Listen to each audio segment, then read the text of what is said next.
인생 결산의 날이란 주제로 말씀을 같이 나누도록 하겠습니다. 아직 결산할 때가 안 됐는데 미리 결산을 준비한다라고 하는 것은 우리를 지혜롭게 하는 것이에요. 그래서 미리 준비한 사람에게는 그날에 당황할 일이 없습니다. 오늘은 우리가 교회적으로 지키는 성서주일, 바이블 선데이로 그렇게 지킵니다. 성서주일, 여러분에게는 좀 생소할 수가 있는데 이 성서주일에는 하나님의 말씀의 소중함을 알고 그 말씀을 전하는, 그리고 그 말씀을 보급하는 일에 힘쓰자라고 하는 그런 의미로 이 성서주일이 시작되게 됐어요. 그 유래는 18세기 말에 영국 웨일즈의 메리 존스라는 그런 어린 소녀가 교회에 다니면서 말씀을 배우게 되었습니다. 그래서 그가 말씀을 듣다가 이제 글자를 알게 되고 성경을 읽을 수 있는 그런 글을 배우게 되니 성경을 읽고 싶은데 성경이 없었어요. 그래서 옆 마을에 사는 이반스 부인에게서 가서 성경을 빌려서 보고 했는데 그가 성경 갖기를 너무 원했지만 당시에는 성경을 살 수 있는 환경이 아니었습니다. 그래서 내가 반드시 이 성경을, 내 성경을 가지리라, 그렇게 마음 먹고 어린 소녀가 닭을 키우고 또 나무도 하고 또 때로는 싹바늘질도 하면서 그렇게 6년 동안 돈을 저금해서 성경을 사러 갑니다. 30km가 떨어져 있는 곳까지 가서 성경을 사러 갔는데 더 이상 성경이 이제 보급되지 않는다, 보급할 성경이 없다라고 하는, 팔 성경이 없다라고 하는 그런 청천벽력 같은 소리를 듣게 되고 그 자리에서 주저앉아 엉엉 울게 됩니다. 6년 동안 하나님의 말씀, 성경을 내가 가지고 읽도록 그렇게 내 품에 항상 잠자기 전에 또 아침에 일어나서 하나님 앞에 이렇게 읽기를 원했는데 성경을 구할 수가 없다라는 소식에 그렇게 망연자실할 때 그 성경 보급소에는 찰스 목사님이 자신의 성경책을 이 메리에게 줍니다. 그리고 그 메리는 그걸 가지고 와서 아버지와 함께 너무 감사하며 그리고 그 성경을 읽게 되었는데, 이와 같은 성경을 구입하는 것이 얼마나 힘든가라는 그런 소식을 전해 들은 영국에서 1804년에 3월 7일 그들이 성경 공회를 만들게 되었습니다. 성경을 읽고 싶어도 성경을 구할 수가 없는 그 일들을 안타까워하면서 또 가격이 비싸서 그렇게 할 수가 없어서 그런 취지로 만들었더니 수많은 사람들이 도네이션을 하고 그렇게 해서 성경 보급을 하는 그런 일이 시작되었고, 그리고 1946년에는 13개국에서 더 활성화하게 되어 그리고 지금은 200여 곳의 나라에 성경 보급을 할 수 있는 그렇게 성서 공회가 생기게 되었어요. 우리나라도 1800년도 말에 이 성서 주일이 우리에게 시작되었습니다. 오늘 우리가 가지고 있는 성경 너무 귀해서 귀한 줄을 모르고 있지만 이 말씀이 우리를 살리고 이 말씀이 우리의 삶을 판단해 주는 그런 놀라운 일들을 하게 됩니다. 여러분은 성경에 대해서 어떻게 가지고 계신가요? 인생 최고의 보물, 이 땅에서 얻을 수 있는 보물이라는 것은 바로 이 성경책을 여러분이 가질 수 있다는 사실입니다. 그러나 그 보물도 가치를 아는 사람만 알 수가 있어요. 아무리 도자기가 좋아도, 아무리 어떤 아름다운 예술품이 있어도 그 가치를 알지 못하면 그 가치는 우리가 제대로 느낄 수가 없습니다. 그러나 이 성경은 우리 모든 사람에게 필요한데 누구에게 필요하는가? 죄인에게 필요하고 구원이 필요한 자에게, 도움이 필요한 자에게, 인생의 삶을 바르게 살기를 원하는 자들에게 필요하다라고 이야기를 했어요. 오늘 우리에게 이 성경이 있는데 이 성경이 더 이상 내게 보물이 되지 않고 귀찮게 여겨지는 시대가 되었습니다. 성경책을 안 가지고도 얼마든지 생활할 수 있는 그런 시대, 그리고 찾지도 않고 어디가 있는지도 알지 못하는 그런 시대가 되었어요. 귀한 것이 귀한 것인 줄을 알지 못하는 이런 때, 그 말은 곧 무슨 말이에요? 내가 성경을 가까이 하지 아니하면 우리는 인생의 삶을 제대로 살펴볼 수가 없다라고 했습니다. 왜냐하면 그 성경만이 우리의 인생의 모든 것들을 정확하게 판단을 해주고, 옳고 그른 것이 이 나라도 있고 저 나라도 있고 본법마다 각각 틀리지만, 이 사람 저 사람의 생각이 각각 틀리지만, 그러나 창조주의 그 말씀, 계신 특별 계신 성경은 모든 인류에 대하여서, 모든 나라에 대하여서, 모든 환경에 대하여서 정확무한 판단의 기준이 되고 우리 삶의 근원이 되는 그 말씀이기 때문에, 성경을 떠나서 살게 되면 우리 삶의 근간을 잃어버리게 됩니다. 오늘 그 성경이 우리 앞에 있는데 나는 그것을 어떻게 잘 활용하고 있는가라고 하는 것이에요. 주님 앞에 우리의 인생의 결산이 있습니다. 어린 소녀의 그 열정, 성경을 향한 사랑과 열망이 전 세계에 성경을 보급하게 되는 그런 계기가 된 것처럼, 우리의 인생에서도 하나님을 향한 그런 열정이 다른 사람들의 삶에 도움을 주고 변화를 시키고 내 인생도 변하는 그런 시간이 된다면, 삶이 된다면 좋을 것이에요. 미켈란젤로가 그린 시스티나 성당의 유명한 천지창조와 또 벽화가 있습니다. 그가 그 일들을 하면서 그 천정에 그 그림을 그리면서 거의 다 작업이 끝났어요. 그런데 여전히 뚫어지게 쳐다보고 있는 그 미켈란젤로를 향하여서 그 조수 중에 한 사람이 묻습니다. 선생님, 이제 다 되지 않았어요? 그렇게 물으니 미켈란젤로가, 그래, 당신의 눈에는 다 된 것 같은데 내 눈에는 아직 덜 되었어 라고 하면서 몇 달을 또 작업을 합니다. 그리고 나서 또 물끄러미 쳐다보고 있습니다. 다 끝났는데 그렇게 쳐다보고 있어서, 선생님 이제 진짜로 다 끝나지 않았습니까? 라고 물을 때 이 미켈란젤로가 이야기합니다. 그래, 내가 보기에는 끝났는데 주님이 보실 때는 어떨런지 모르겠다라고 이야기합니다. 내가 볼 때는 작업이 끝났는데 주님 보시기에는 어떨런지. 오늘 우리의 인생에서 내가 보기에는 다 됐는데, 내가 보기에는 이렇게 삶을 살아도 될 것 같은데 주님 보기에도 괜찮은지 모르겠다라고 하는 그런 좀 마음이 있으면 우리의 삶에 훨씬 그날에 도움이 되지 않을까라고 생각해 봅니다. 왜냐하면 우리 인생에는 반드시 어카운트하는, 그런 계산하는 날이 있어요. 이밸류에이션하는 그런 날이 있습니다. 하나님은 우리가 그 결산에서 잘 되기를 원합니다. 잘 되기 원하셔서 우리에게 무엇을 주셨어요? 이 말씀을 주셨어요.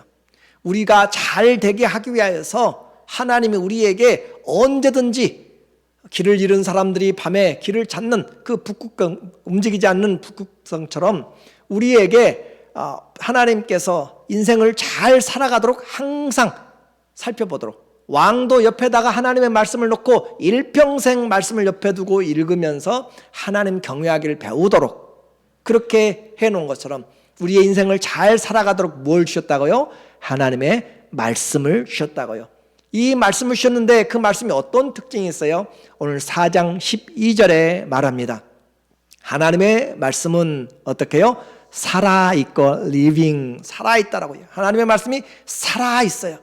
그냥 책이 아닙니다. 하나님의 말씀은 스피릿이고 생명이라고 이야기해요. 살아있고 활력이 있어, 능력이 있단 말이에요. 그리고 좌우에 날이선 어떤 검보다도 예리하여서 혼과 영과 및 관절과 골수를 찔러 쪼개기까지 하며 또 마음의 생각과 뜻을 감찰하나니. 자, 오늘 우리에게 인생의 결산을 잘 하도록 하나님 주신 그 은혜의 수단이 있습니다. 뭐라고요? 하나님의 말씀을 주셨어요. 근데 그 말씀에는 특징이 있어요. 어떤 특징이요? 살아 있습니다. 과거의 성경이 아니에요. 책장에 꽂아진 성경 자체가 아니에요. 이 고전이나 클래식한 그런 책으로 좋은 베스트셀러 그런 책이 아니에요. 성경은 살아있는 책입니다. 살아있어서 지금도 살아있고, 그러나 살아있다고 모든 것이 다 능력 있는 것은 아니지만 하나님의 말씀은 능력이 있어요. 그 능력이 있어서 그 어떤 것보다도, 그래서 이 세상의 가장 무서운 무기, 최고의 무기가 무엇인가? 무서운 것이 바로 하나님의 말씀입니다.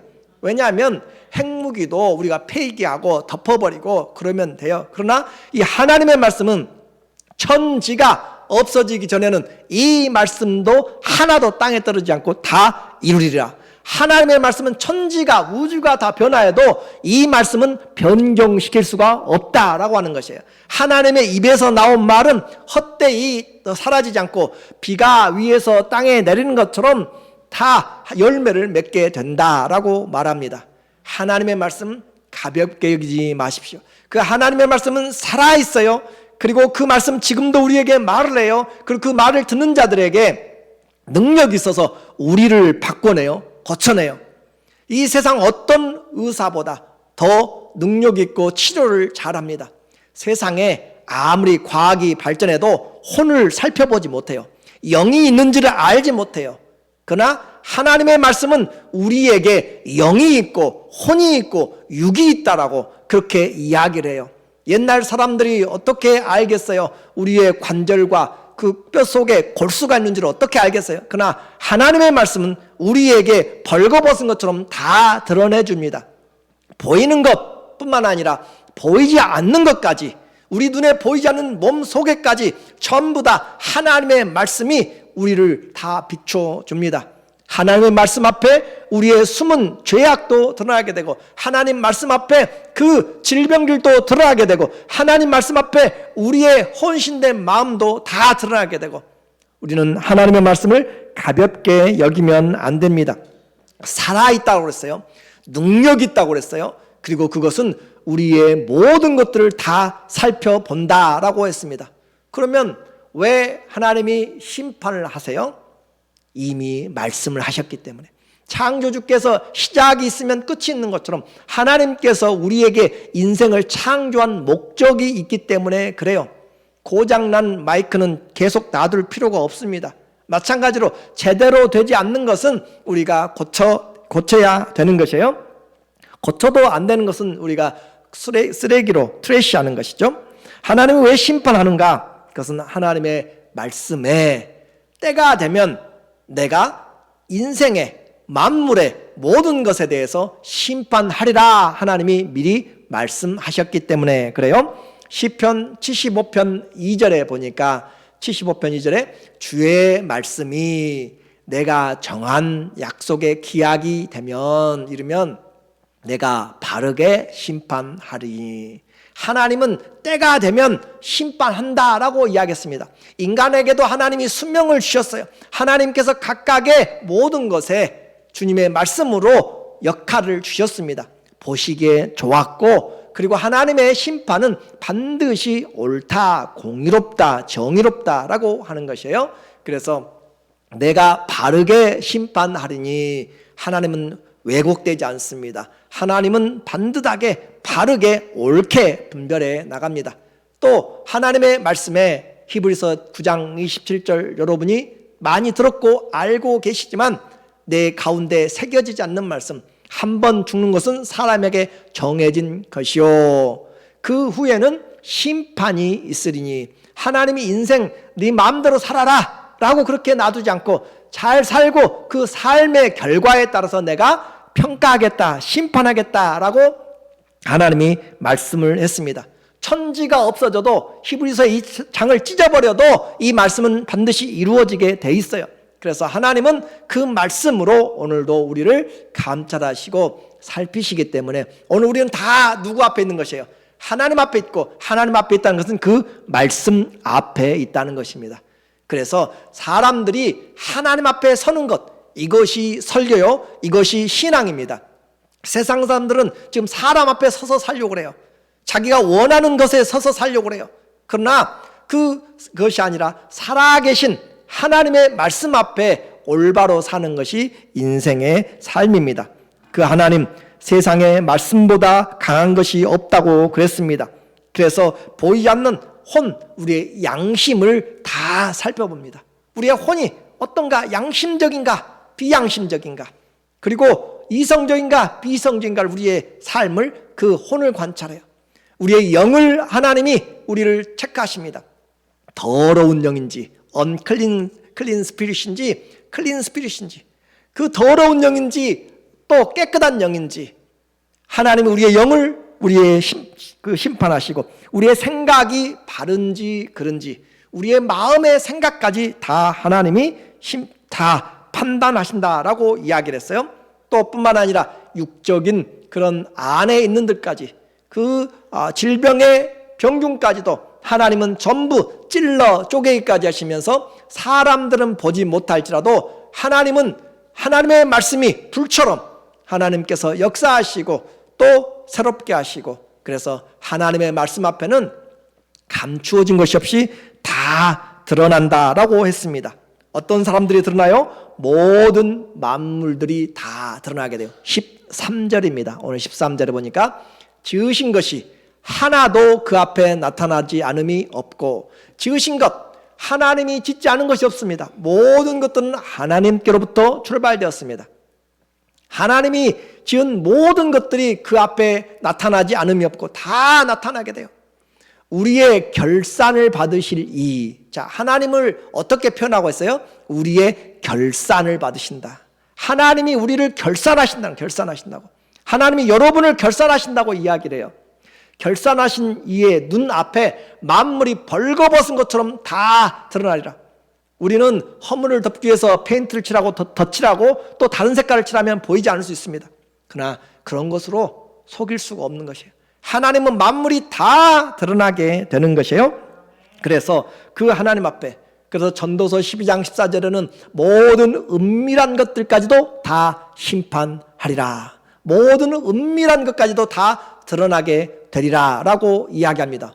그 은밀한 것, 남들은 보지 못했어요. 그러나 하나님은 보고 계십니다. 여러분의 생각까지도 다 주님이 보고 계신다. 그래서 우리의 생각이 잘못됐을 때 고린도후서 10장 5절에 보면은 그 생각을 사로잡아서, 그리스도를 대적하는 그런 생각들을 사로잡아서 그리스도에게 복종하게 하라, 생각을 사로잡으라고 이야기합니다. 우리의 생각 얼마나 헛된 대로 많이 가는지 몰라요. 얼마나 죄악스럽고 얼마나 음란하고 얼마나 사기스럽고 얼마나 거짓스러운지 몰라요. 그러나 그 생각들을 사로잡으라고 이야기해요. 그리스도를 대적하는 생각들을 다 사로잡으라고 그렇게 말씀하고 있습니다. 그러므로 그 생각들까지도 전부 모든 만물이 벌거벗은 것 같이 다 드러나게 되리라. 그래서 주님은 우리 인생을 결산하시는 분으로 우리에게 나타나십니다. 천국은 무엇인가 여러 비유를 할 수 있어요. 그러나 천국의 한 가지 비유는 결산하시는 왕이라고 그렇게 표현하고 있어요. 마태복음 18장 23절에 보니까, 마태복음 18장 23절에 그러므로 천국은, 해부는 어떤 것인가? 천국은 그 종들과 결산하려 하던 어떤 임금과 같으니, 천국은 임금인데 어떤 임금이에요? 결산하는 임금, 계산하는 임금. 그 종들과 계산한다. 이 종이 페이플한가, 충성스러운가, 악한지 결산한다 이 말이에요. 시간을 줬고요, 며칠을 줬고, 인생을 줬어요. 70년을 줬고 100년을 줬는데 어떻게 살았는지, 물질을 줬고 재능을 줬는데 그것을 어떻게 사용했는지 왕이 결산하는 임금과 같다. 그러니까 오늘 이 결산하는 것은 제 말이 아니라 성경이 우리에게 하고 있는 말입니다. 그래서 결산할 때 이제 $10,000를 빚진 자 하나를 데려오니 하면서 한 사람 한 사람 결산을 하게 되는 것이에요. 임금은 돈무지 갚지 못할 사람을 모든 허물들을 다 사해 줍니다. 그에 대한 그런 하나님의 긍휼이었죠. 그리고 하나님이 정말로 이제 결산하려고 하는 것이 무엇인가라고 하는 것이에요.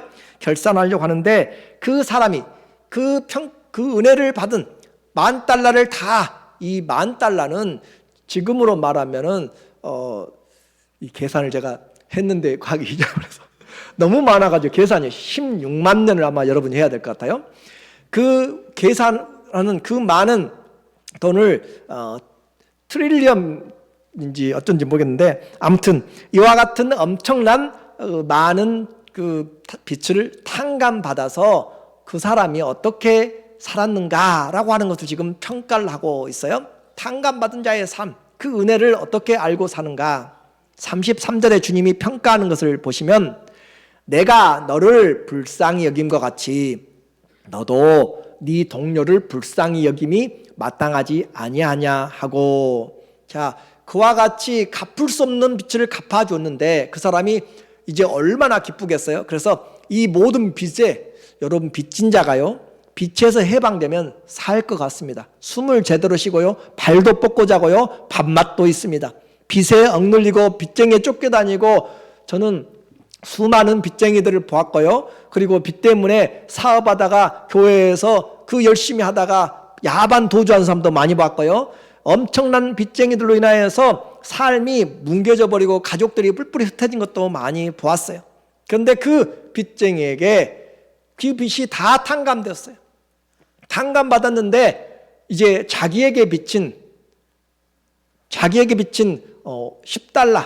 빚진 사람에게 $100 빚진 사람을 용서하지 못하고 갚도록 그렇게 장물을 그 사람을 억압하고 핍박하고 감옥에 가다가는 그런 고소하는 사건을 이 임금이 듣게 됩니다. 그래서 하는 말씀이에요. 내가 너를 불쌍히 여김과 같이 너도 네 동료를 불쌍히 여김이 마땅하지 아니하냐. 지금 성경이 하고 싶은 말이 뭐예요? 하나님은 결산하시는 왕인데 네가 받은 은혜를 가지고 어떻게 살았느냐? 나는 받은 것이 없는데요. 아니요, 하나님이 우리에게 이 $10,000와 비교도 안 되는 우리의 죄를 사해 주셨고 우리의 모든 허물을, 그리고 우리에게 영원한 하나님의 자녀가 되는 권세를 주셨고 하나님의 나라를 기업으로 주신 이 놀라운 은혜를, 그리고 이 세상 살면서도 항상 함께하는 임마누엘의 그 복을 주셨는데 그 용서함과 축복을 받았는데 그걸 가지고 어떻게 살았느냐 그 말입니다. 그래서 우리에게 하나님 앞에서 우리가 살아간 이 모든 것, 우리의 죄는 사망이었고 심판이었고 지옥이라고 하는 이 빛을 탕감해 주었는데 우리는 용서 못하는 삶을 살았어요. 내게 조금만 불편하거나 이익을 위해서 악착같이 상대방을 억누르고 또 물고 늘어지는 것이죠. 용서 없는 삶, 한량없는 은혜를 받았음에도 불구하고 계산하고 치부책에 썩어놓고 평생 잊지 못하는 그런 용납하지 못한 삶에 대하여서 주님이 결산하신다라고 하는 것이죠. 35절에 너희가 각각 마음으로부터 형제를 용서하지 아니하면, 자, 그 형제가 이뻐서 용서하겠어요? 내가 받은 은혜 때문에 용서해야 되는 것이에요. 은혜 때문에 그래요. 그 사람에게 내가 뭘 받거나 아니면 그 사람이 좋아서 관계가 회복되어서 용서가 아니라 하나님이 우리에게 용서해 준 그 용서 때문에 용서를 하라라고 하는 것이에요. 그래서 각각 마음으로부터 형제를 용서하지 아니하면 나의 하늘 아버지께서도 너희에게 이와 같이 하시리라. 용서받았으면 용서받은 자의 삶을 보여줘라. 그것이 내가 너와의 관계가 이루어지는 것이다 라고 이야기해요. 우리는 구원만 받으면 이제 끝났다라고 생각하고 구원받처럼 기쁜 소식처럼 그렇게 마음대로 살아도 관계가 없다라고 생각할지 모르지만 그것은 천천만만의 말씀입니다. 우리의 주기도문에서 우리가 우리의 죄를 사하여 준 것 같이 우리 죄를 사하여 주옵시고, 은혜를 받았으면 그것을 믿는다면 그 믿음을 가지고 삶을 살아라 라고 하는 것이에요. 우리가 받은 것을 어떻게 사용하는가. 우리가 용서하고 사랑하고 섬기는 것은 그 사람이 마음에 들어서가 아니랄까요? 그 사람 마음에 들어서가 아니라 나 같은 사람도 용서해 주셨고 나 같은 그 모든 허물들도 주님이 사하시고 나에게도 소망을 주시고 나도 하나님의 자녀로 십자가에서 죽으시고 사랑을 확인해 주시고 영원한 천국을 기업으로 주셨는데 그 사람, 다른 사람을 위하여서 주님이 그 사랑을 베푸신 것을 왜 우리는 인정하지 않는가라고 하는 것이에요. 그래서 내가 너희를 사랑한 같이 너희도 서로 사랑하면 이 사람이 나의 제자다라고 하는 것이죠. 이것이 주님 닮은 삶입니다. 그런데 오늘 주님은 우리에게 분명히 묻고 계시는 것이에요. 결산을 하게 되는데 지금 주님의 귀에 들리는 소리가 나가가지고 여러분이 다 용서받고 하나님께 그 큰 지옥의 형벌을 영원한 둘째 사망을 다 용서받았는데 이 과거와 현재와 미래까지 용서받는데 너희가 나가서 지금 하고 있는 행동은 전혀 용서받은 자의 삶이 아니다라고 하는 것이에요. 그래서 이대로 주님 앞에 서게 되면 주여 주여 내가 주의 이름으로 귀신도 쫓아내고 주의 이름으로 이것도 하고 저것도 하고 했는데 그날 주님이 나는 너를 모른다 할 수가 있습니다. 우리가 용서 못할 사람이 우리는 있으면 안 되는 것이에요. 예수님 말씀이 그렇습니다. 형제를 향하여서 살인한 자는 그의 그를 살인하도록 그렇게 하는 것이고 형제에게 미워하면서 나가라 미련한 놈이라 바보라 하는 자에게는 그에게 지옥 형벌이 기다리고 있다라고 하는 것이죠. 그런 것처럼 주님은 우리에게 미워하는 자가 있으면 안 된다라고 말합니다.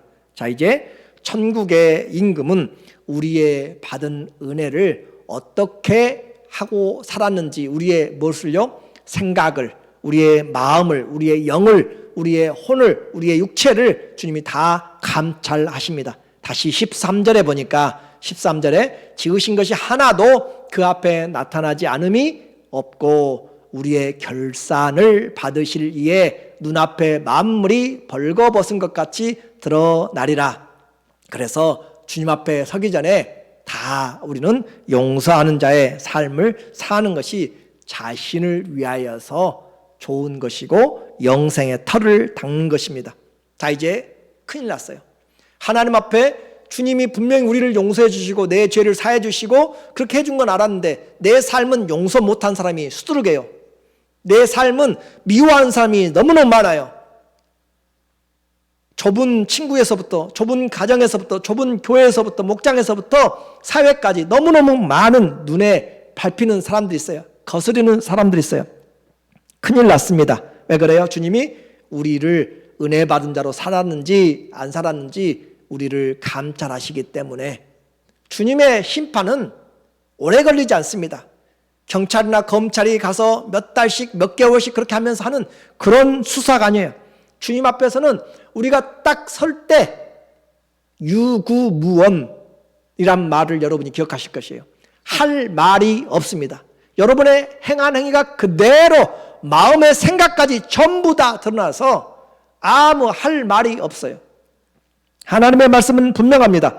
욥기서 31장 14절에 하나님의 심판하시는 방법입니다. 하나님이 일어나실 때 내가 어떻게 하겠느냐? 하나님이 심판하실 때 내가 무엇이라 대답하겠느냐? 전능하신 하나님 불꽃 같은 눈으로 우리의 나기 전부터 모태에서 조성할 때부터 우리의 삶의 전체를 호흡이 마친 때도 영원까지 보시는 하나님 앞에 주님이 일어서서 우리 인생을 가져왔을 때 우리는 무슨 말을 하겠습니까? 유구무원입니다. 또 주님의 심판은 오래 걸리지 않는다고 했어요. 그냥 눈앞에 펼쳐지고 눈 순식간에 끝납니다. 34편 23절에 하나님은 사람들을 심판하시기에 오래 생각하실 것이 없으시니. 왜 오래 생각할 것이 없어요? 전능하신 분, 전지하신 분 다 알고 계시기 때문에 그렇습니다. 그 하나님 앞에 우리는 어떻게 설 것인가? 악인은 의인의 회중에 들지 못한다라고 주님은 반복하여서 우리에게 말합니다. 이제 이와 같이 우리를 다 드러냈어요. 무엇으로 오늘 다 드러냈어요? 말씀으로 드러냈어요. 그렇죠? 말씀으로 여러분을 다 드러냈어요. 우리의 생각과 우리의 인생 전체를 하나님 앞에서 심판받는다라고 다 드러냈어요. 그런데 그 드러냈는데 그 드러내면서 하나님이 우리에게 어떻게 하시기 원해서 성경을 줬다고요? 결산을 잘 하도록 하기 위해서. 결산을 잘 하도록 하기 위해서 우리에게 성경을 줬는데 이 결산을 잘 할 수 있는 방법을 이제 여러분에게 말씀을 드립니다. 하나님이 말씀을 주셨어요. 그리고 또 하나 우리에게 결산을 잘 하도록 이제 말씀으로 다 드러난 것들을 가지고 어떻게 살 것인가 여러분에게 하나님이 설 수 있도록 하시는 방법입니다. 대제사장이신 예수 그리스도를 우리에게 믿도록 하셨어요. 14절에 보니까 14절 그러므로 만물이 다 드러나요. 그러므로 우리에게 큰 대제사장이 계시니 승천하신 이 곧 하나님의 아들 예수시라. 우리가 믿는 도리를 굳게 잡을지어다. 우리를 도와주시는 분이 있다. 우리를 도와주셔서 옆에서 변해. 나는 유구무원이야.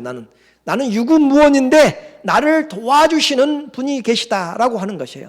그분이 나서서 우리의 모든 것들을 다 도와주신다 하는 것이죠. 나는 법에 대해서 모르지만 그 법에 대해서 전부 다 해결하고 나는 가보지 않은 곳들도 전부 다 가서 미리 준비할 수 있는 그것처럼 우리 주님께서 우리를 도우시는 큰 대제사장 계신데 그러므로 믿는 도리를 굳게 잡을지어다. 자, 믿음으로 살면 결산할 때 담대하게 됩니다.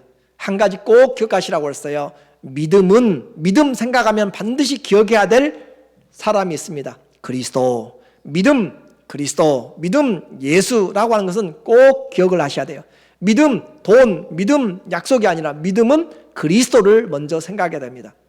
그래서 믿는 도리를 굳게 잡을지어다. 그리스도를 굳게 잡는 사람, 주님이 우리의 삶을 때마다 간섭하시고 인도하시고 도우십니다. 왜 그래요? 우리 인생을 도와주시기 위해서, 또 우리 인생을 알기 때문에 그래요. 인생을 알기 때문에 만약에 여러분이 장애가 있다면 장애를 돕는 사람들 옆에 따라가죠. 왜 그래요? 장애인 줄 알기 때문에 그래요. 그런 것처럼 하나님이 우리 인생이 얼마나 더럽고 또 부패한지를 알아요. 이 세상 모든 만물보다 가장 부패한 것이 뭐예요? 버러지가 아니에요. 썩어간 것이 아니에요. 사람의 마음이다. 예레미야서 17장 9절에 이 세상에서 가장 더러운 것, 썩어서 문드러진 것이 무엇인가? 우리의 마음이다 라고 해요. 마음. 우리의 마음이 얼마나 더러운지를 알기 때문에, 그래서 주님이 우리 인생을 아시기 때문에 주님이 우리를 어떻게 도울지를 창조주가 아십니다. 자, 15절이에요. 왜 우리 주님이 우리를 도우신다고요? 우리를 알기 때문에. 우리에게 있는 대제사장은 우리의 연약함을 동정하지 못할지가 아니요, 모든 일에 우리와 똑같이 시험을 받으신 이로되 죄는 없으시니라. 인생을 경험해 보셨어요. 인생을 경험하셔서 우리의 모든 것들을 다 아시는 주님, 인생의 모든 국면들을 다 아세요. 그래서 우리에게 때에 따라서, 일에 따라서 가장 적당한 은혜를 주신다라고 이야기합니다. 결산의 날이, 은혜의 날이 되기 위해서는 우리는 주님에게, 우리를 잘 아신 주님과 상의를 하고 살아야 돼요. 우리에게 모사라고 하는 것은 카운셀러라고 이야기해요. 우리를 돕는 분이세요. 도와주는 분이에요. 논문을 쓸 때 여러분이 귀찮고 힘들다고 해서 내가 그냥 다 써가지고 와서 교수님 다 썼습니다 라고 이야기를 하면 그 논문은 통과되지 않습니다. 힘들고 어려워도 챕터 바이 챕터를 하나씩 그렇게 해가면서 또 이야기를 해 나갈 때 우리가 그가 도와주게 돼요. 대학 때 제가 논문을 쓰면서 그것 하면서 교수님들하고 마지막 이제 평가의 시간이 있어요. 세 분의 교수들과 함께 그렇게 하는데 한 분은 무조건 반대입니다. 읽어보도 안 했어. 제가 보니까 읽어보도 안 했고, 왜냐하면 많은 그 학생들의 좀 논문도 있고 또 직접 제1일 지도교수가 아니고 그러니까 보내드렸지만 읽어보지도 않고 보면서 한 분도 많이 틀렸던데 라고 그런 식으로 이렇게 처음 이야기를 꺼내는 것이에요. 그런데 저를 지도했던 그 지도교수는, 그분은 내가 읽어보니까 다 맞던데, 그런 식으로 이렇게 변호를 해주시는 거예요. 그러니까 제 3자가, 그분은 이제 대강 읽어보셨죠? 내가 와도 다 맞던데요 라고 하면서 그렇게 넘어가요. 그러면 그렇게 이제 한 경우가 있고, 또 이제 박사과정 논문을 쓸 때도 교수에게 이렇게 매 챕터마다 힘들어도 보내면 체크를 많이 해가지고 보내요. 그러면 그걸 다 해가지고 다시 하면은 작업에 시간이 많이 걸려요. 그럼에도 불구하고 그렇게 해서 하나씩 장을 끝내가서 나중에 가면은 어떤 결과가 되냐면, 나중에 그 함께 디스커스하고 같이 퀘스천하고 답할 때 그 교수님이 저를 변호해줘요. 왜냐하면 본인이 나를 지도했기 때문에. 이 논문이 통과가 안 되면 당신이 지도를 잘못한 것이에요. 무슨 말인지 이해되겠죠? 그러므로 우리의 모든 과정에 내가 할 수 있다고 해서 우리의 삶의 인도자 되신 그 주님, 또 삶의 우리의 표본이 된 성경과 상관없이 내가 이렇게 되겠다 저렇게 되겠다, 아니요, 필경 사람이 보기에는 좋은 것 같아도 그것은 멸망의 길, 사망의 길이다라고 이야기를 합니다. 사람이 세운 것 다 무너집니다. 주님이 세우지 않은 것은 다 무너집니다. 왜 그래요? 주님이 우리의 변호사가 되시고 심지어 주님이 재판장도 되세요. 시편 9편 4절에 보니까 주께서 나의 의와 송사를 변호하셨으며 보좌에 앉으사 의롭게 심판하셨나이다. 주님이 변호사가 되시고 주님이 재판까지 내리시는 것이에요. 그러므로 그 주님이 우리가 할 때, 그래서 말이나 일이나 무엇이라든지 다 누구 이름으로 하고 그랬어요?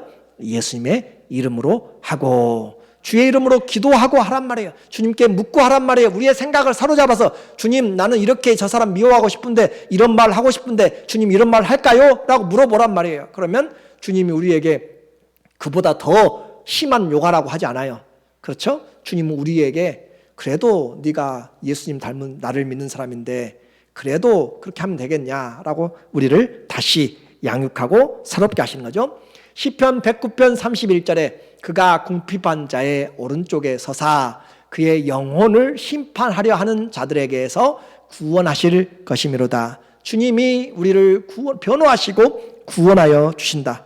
다시 말씀드립니다. 주님이 세우지 않은 인생의 그 결산은 다 무너지게 됩니다. 시험이 올 때 불시험이라고 이야기를 했어요. 다 넘어지게 됩니다.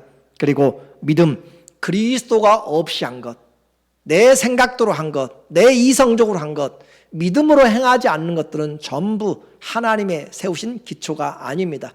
믿음으로 행하지 않는 것은 죄다라고 이야기해요. 로마서 14장 23절에 보니까 의심하고 먹는 자는 정죄되었나니 이는 믿음을 따라 하지 아니하였기 때문이라. 먹는 것도 마찬가지예요. 이것이 불의하느냐 아느냐, 하나님께서 하신 약속의 말씀을 통하여서 구약에는 금하였지만 신약에서는 그걸 폐지하였습니다. 의심하고 먹는 자들에게는, 그래서 믿음을 따라서, 믿음으로 따라 하지 아니하는 것은 다 죄니라. 믿음을 따라서, 믿음은 생각하면 누구를 항상 연상시키라고 했어요? 예수 그리스도. 믿음, 예수님을 항상 연결되어 있어요. 믿음하면 예수님입니다. 그래서 예수님과 함께하지 않는 그것은 전부 다 무너지게 된다라고 말했어요. 주님이 오늘 무엇을 우리에게 심판하시는가요? 우리는 잘 봐야 돼요. 중요한 것은 주님이 주라고 했습니다. 심판의 주라고 했어요. 무엇을 심판해요? 인자가 오신 것은 섬김을 받으려함이 아니라 섬기려 한다고 그랬어요. 인자가 오신 목적이 섬김받는 것이 아니라 섬기려 했고, 또 인자가 오신 것은 잃어버린 양을 찾으러 왔다라고 했습니다. 잃어버린 사람을 찾으러 왔다고 그랬어요. 하나님이 오신, 예수님이 오신 목적을 우리는 잘 분별을 해야 돼요.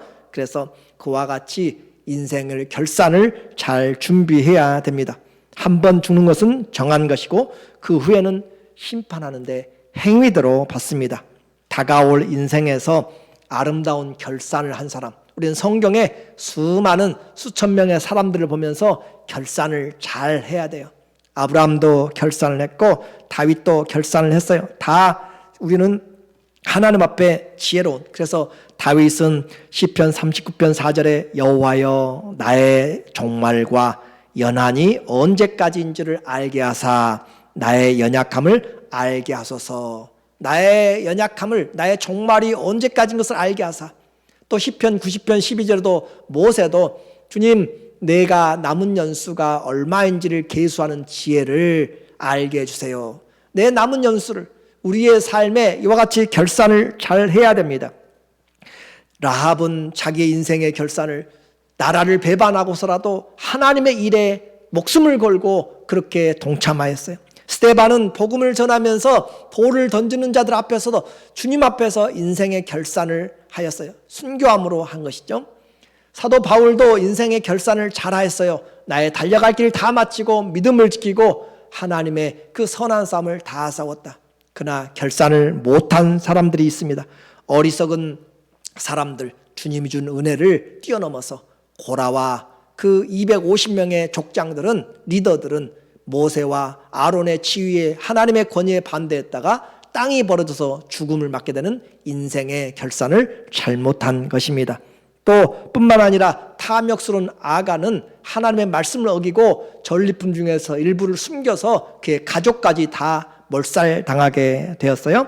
뿐만 아니라 어리석은 부자는 인생의 수확을 많이 하고 나서 내가 마음대로 즐기자 하나님과 상의하지 않는 그의 인생, 그날 밤에 사라지게 됩니다. 가룟 유다, 예수님 따라다녔지만 자기 생각대로 예수님과 상의하지 않고 자기 뜻대로 예수님을 팔고 그랬다가 그는 자살하여 마지막을 끝내게 됩니다. 오늘 우리 인생의 결산을 하게 돼요. 여러분은 어떤 결산을 하시렵니까? 우리 주님이 우리에게 결산 잘 할 수 있도록 방법을 주셨어요. 하나는 말씀을 주셨습니다. 말씀 앞에 우리의 영이 깨끗한지, 말씀 앞에 우리의 양심이 깨끗한지, 또 우리의 생각이 그리스도에게 합한지, 마음의 뜻이 주님을 위한 것인지를 우리에게 다시 한번 생각해 보도록 만듭니다. 뿐만 아니라 그리고 우리 그럼에도 불구하고 연약하여서 제대로 할 수 없는 자들에게 예수 그리스도, 그분이 우리를 아시기 때문에 그분을 믿는 그 믿음, 그래서 언제든지 때마다 주 앞에 나와서 은혜의 보좌 앞에 담대히 나올 수 있도록 주님이 기도의 문을 열어주셨고 응답의 문을 열어주셨고 주님이 우리의 보혜사로 우리를 돕는 분으로 함께 계십니다. 그 주님 앞에 오늘 다시 결단하면 좋겠어요. 우리 인생의 모든 부분에서 주님과 상의하십시오.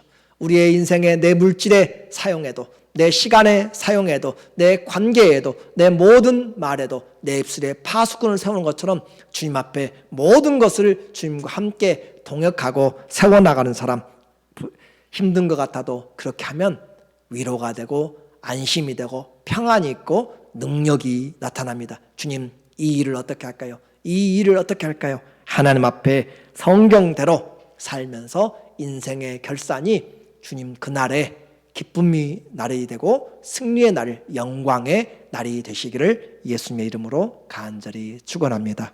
아멘. 기도하겠습니다.